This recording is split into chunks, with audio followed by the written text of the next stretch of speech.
All aboard your tech news, games, and deals caboose. We have some DxOMark scoring selfie front-facing cameras on their website, and we also have some Honor View 20 launching in Europe and some other tech news. Let's jump right in.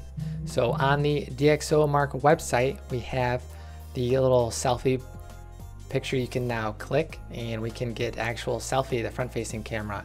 So the top two are Google Pixel 3 with 92 and a Samsung Galaxy Note 9. So Google Pixel users are like, what? How is the Note 9 selfie camera just as good? Well, let's dive into the actual numbers. So that was the overall rating of 92. And for the video score, we get an 86 for the Note 9 and an 83 for the Pixel 3. And we'll go over some of the actual testing in just a minute, but here is the photo score where the Google Pixel 3 actually beats out the Note 9 from 99 points to 96. So, and then all these scores are broken down even more into a bunch of different categories, exposure, color, focus, and all that. But it gets pretty intense with the actual scoring. And they tested 12 front-facing smartphone cameras, and these are just a couple, these are I think all 12 right there. So there is that, and here are some of the breakdowns, and you get to see the exposure at 65 versus 78 on the Pixel 3. Actually, this is photo versus video right here. So this is a pixel breakdown, and they go over some actual pictures. They do outdoor testing, they do indoor testing, and they have a bunch of actual lab pictures that they test for repeatability, and they can test it the exact same every single time. So they have a bunch of different testing for all of that. And then they actually have some props that are not real people that are just right there, and they can take the same picture over and over.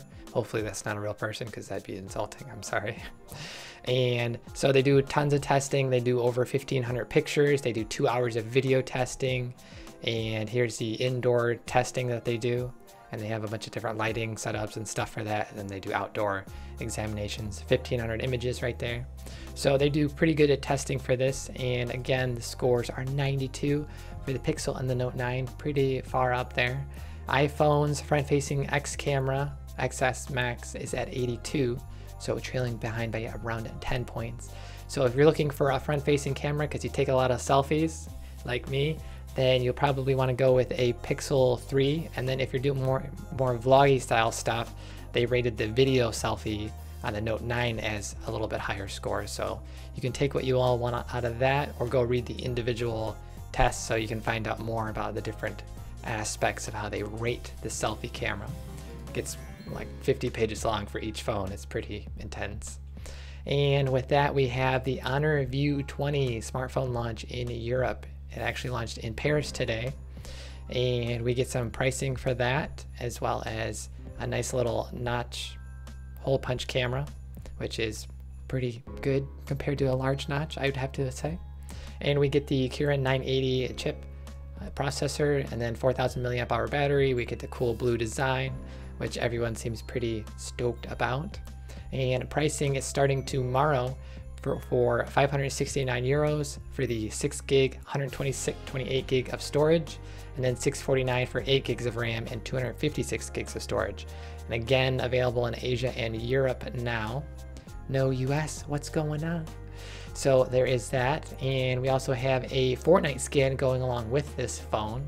This is a pretty blue styled, shades of blue, pretty cool if you're into Fortnite and want an exclusive skin for the phone you use. And we also get the actual web page from Honor, and you get the 48 megapixel camera, and you get all the different features that come with that. They go over quite a bit of them.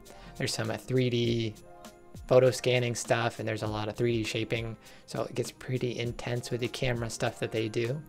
And then here's from The Verge. They actually go over the 48 megapixel camera a little bit and do some comparisons, and they start off by mentioning the 48 megapixel AI ultra clarity mode, which uses the machine learning capabilities. And here's a little example of what it's doing. It takes a couple of pictures, so you have to actually hold it still. It's basically for photographing still objects, I think it mentions. They mentioned in the article. So here is the transition of pixels over a couple of pictures, and it makes it ultra clarity wise. So here's some side between the Honor View 20 and the iPhone XS Max, and you get some color differences which aren't too big a deal, but then you can actually compare the clarity between the two. And this is the 2x zoom I believe they're doing here, and then this is just a digital zoom they're basically doing with the Honor View 20, it looked like. So you can take your comparisons here, or check out all the reviews popping up on YouTube, and they've been around on YouTube for a little while for the other versions. We also have the Honor's Watch Magic smartwatch debuts in Europe for 179 euros as well. Looks like they're just changing the band a little bit, as well as a couple other little things, but it looks like the similar watch to the other one they already had. But that is now out January 23rd in France, UK, Germany, Italy, and Spain, and Russia, with other countries to follow. So you can match your phone with a smartwatch as well. With more smartphone news, we have Apple doing a photo contest between January 22nd and the 7th. So they will select 10 winning photos, which you could try to bedazzle them with an actual selfie. No one's gonna do that, are they, huh? So basically there's a bunch of judges that they will be introducing here. You can check out, and photos can be straight from the camera or edited through Apple's tools or third-party software, it looks like. And you can check out all the rules and try to get on a billboard is one of the winning things, and your photo will be featured other places as well. Doesn't look like there's any prize pool, just you get some popularity from that billboard, from a couple billboards to look like. So that is your smartphone news. We have some NVIDIA G-Sync compatibility with 25 FreeSync monitors. So Reddit picked up some cool videos that just recently came out. So we have RT ratings. Basically, this guy and their company, I believe, test 25 FreeSync monitors for G-Sync compatibility. So he actually details a bunch of different things about, they go over a brief example of what NVIDIA G-Sync versus FreeSync is, and then they actually dive into some ratings. Their website does a lot of comprehensive ratings and reviews and stuff for this. So they tested 25, and they basically, there's a couple of them that only got partial G-Sync compatibility. Basically, the 27 UK, I believe, had, the UJ had particle issues, I believe, and then the UK had a partial mode where it worked on the basic G-Sync mode or FreeSync mode, and then the extended version it had some issues with. So they test 25 monitors. You can check out if yours or the one you want to buy is on this list, and if it's a FreeSync monitor and works with G-Sync. So they test a bunch of stuff here, and here's a couple of clips for that. And they go over the HDMI versus DisplayPort with G-Sync and FreeSync, preferring DisplayPort and other stuff. So check out this 5-minute video. You will learn a lot if you are interested in G-Sync. And we have even more FreeSync versus G-Sync news stuff. Reddit picked up with another video, which was pretty interesting. It's a 17-minute video by Battle Nonsense. So check that whole thing out. They do a lot of comparisons of input lag and stuff. But this crafty shadow on Reddit summarizes it for us. So we get a video that features detailed tests of input lag versus G-Sync on the Asus VG, which is a G-Sync compatible monitor certified by NVIDIA. So just for reference, this ratings, they're not certified by NVIDIA, they're just basically doing the testing themselves and checking out if there's any artifacts, if there's any tearing issues and such. So that was the 25 ratings that they did, not NVIDIA certified. So again, back to the other one, it's a good tutorial on proper FreeSync and G-Sync setup. So again, if you're interested in setting it up correctly, you might want to check out the 17-minute video plus other learning possibilities.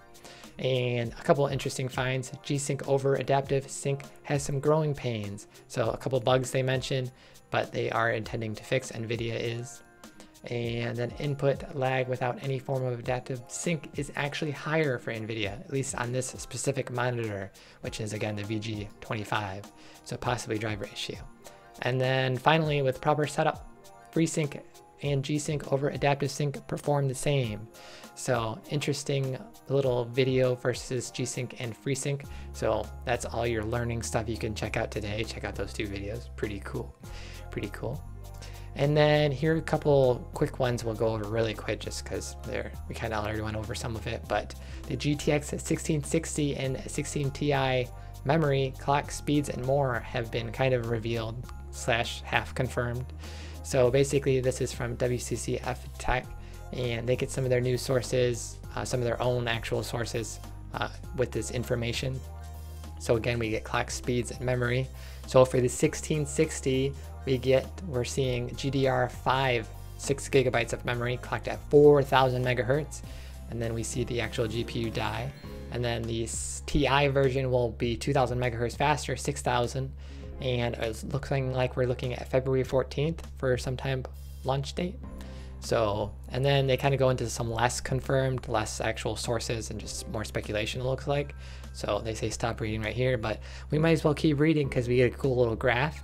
These stars are to be confirmed. So the other information they get, the GPU architectures, the dies, the 400 versus 300, and the base clock speeds, they're saying they have sources confirming it. So other things not confirmed are CUDA cores, texture units, and looks like those two are the main ones. So interesting versus the RTX 2060 versus the 7,000 megahertz. So they're clocked a little bit lower, the 1660s are, but a little bit faster than the, they don't have the 1060 on here. What are you doing, WFC Tech? Anyways, that is your 1660 NVIDIA news. And then just throwing it in there, AMD patent shows how it could finally close this GPU performance gap with NVIDIA. So we'll quickly go over this. There is a patent, and here's where things get interesting. The patent titled Stream Processor with High Bandwidth and Lower Power Vector Registry File. So they kind of give a little gist of this, the writer does, because they don't fully grasp it, and I don't fully grasp it either. But the gist of it is what they're showing up here is future GPU design, and it is that AMD is exploring a design that would result in less shared resources than its current graphics core GCN design. So the new high bandwidth stream processor looks to have more logic crammed inside with its own set of cache, buffers, and instruction queues. So if you're getting hyped for AMD, we have some more patents making AMD even better. Take that, NVIDIA 1660. I'm confused why I said that. And that is your tech news. We have Lulu saying, awesome show again. No, awesome viewer, thumbs up again. With that, we will have another episode tomorrow at 3 p.m. along with the noon extra episode, and we will be signing off. Pew, pew, pew, pew, pew, pew, pew, pew, pew, pew.